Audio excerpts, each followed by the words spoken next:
Nobody knew how to handle post-traumatic stress disorder or mental condition. They didn't know how to handle this certain disease that comes from the mind. So it built up in that way that there must be some way of mitigating that problem.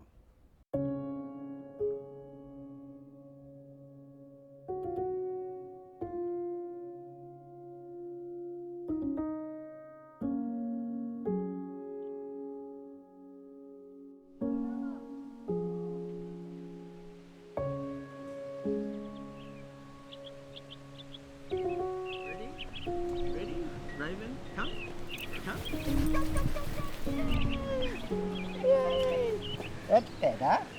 That's better.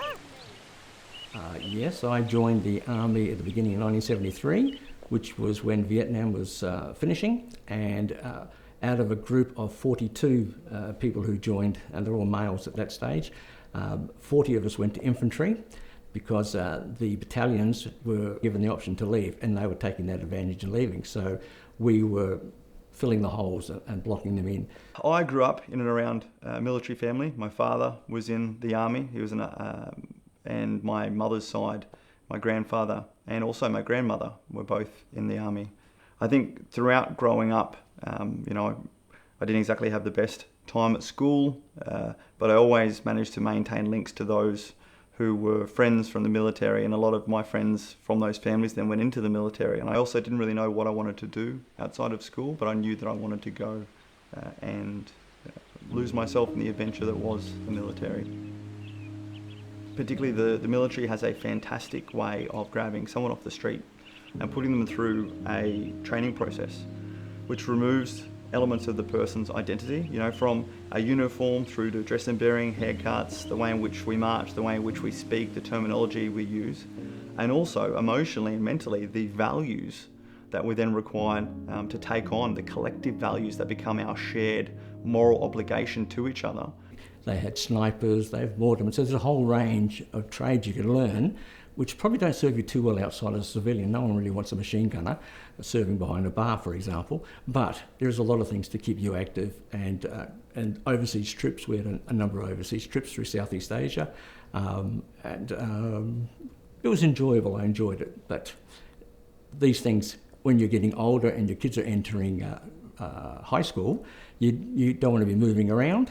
So when I got back to Townsville after my last posting, they said we're going to post you to Canberra, and I decided, no, that's it, I've had enough. And that's when I got out. Stay. Stay. Stay. Stay.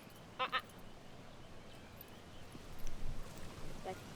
You get the photos and you look at it later. You will find them. Yeah. I'll put them in.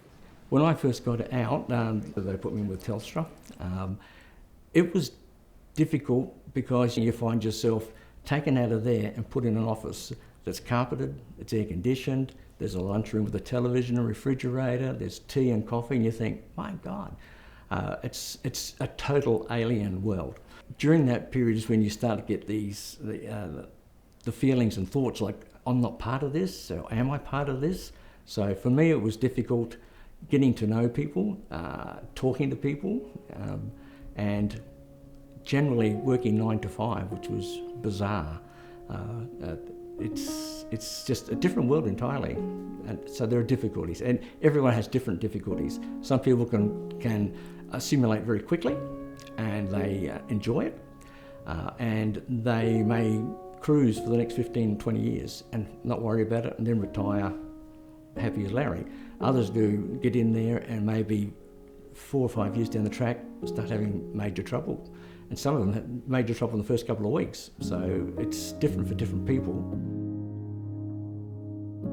My grandfather, who served in Korea and Vietnam, passed just last December, but in particular last November, before he passed, we spoke a lot about his struggles coming back from conflict and the reasons why he got out, and in particular his dealings with the Department of Veterans Affairs, because he was of that Vietnam era, and when he got out and got a professional fishing boat and went and lost himself for 10 years, finding a way to make himself feel like he had his own space and had his own control. And same for my father. When he got out, he went and moved himself out to his farm out near Gore, out past Warwick, and same sort of behaviours. You go through that self-isolation, finding things that you can have your own control and your own influence over and your own freedom.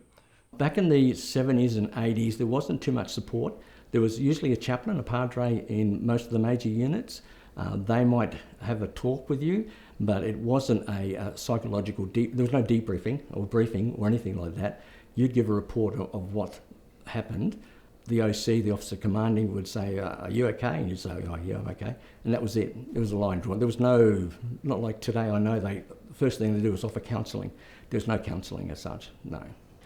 Well, disabilities mainly, anything from back to bowels to anything pertaining to war or defence, and also now, especially since Vietnam, post-traumatic stress disorder and other mental conditions, which becomes very, very relevant in their living.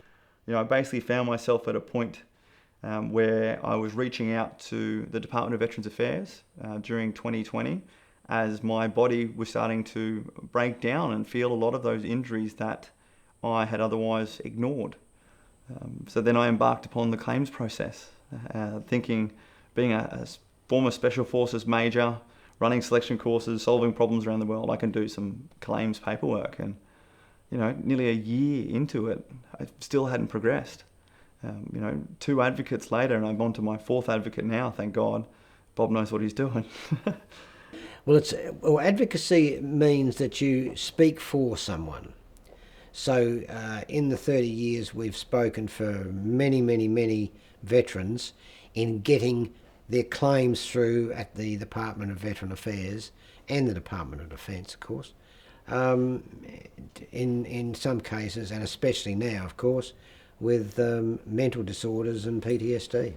We'll spend $4.2 million, but they're still not doing the job that's required, which is to get these people that have these problems fixed and fixed quickly. Yeah, with that. And I think that's the only problem. It's the same with the advocacy.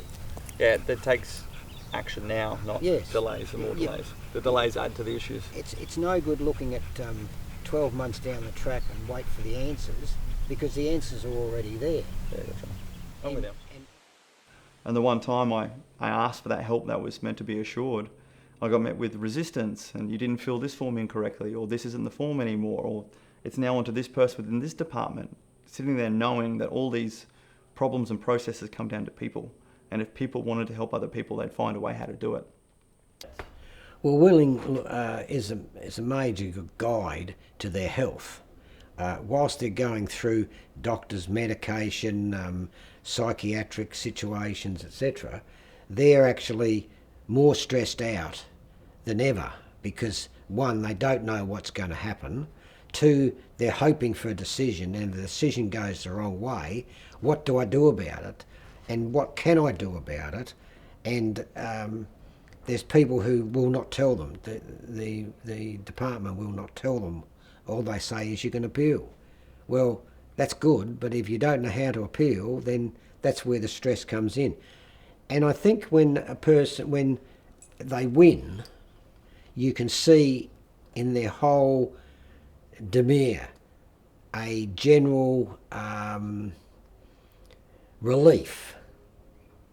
And it's the same as when we had a person here today that's been allocated a dog. You could see straight away that he felt good. You could see him happy. When he first came in, he wasn't. He was uptight, worried, etc. And then when he left, he was happy. He was, I'll see you tomorrow for the first training, or those types of things. And that gives the relief and mitigates some of the problems he had. In fact, he had 2 anxiety attacks before he got here this morning, and he walked on air on the way out. So I mean, I think that's the thank you get. You know, people say thank you, but I think in your own mind, that's the thing, and it does help yourself, you know.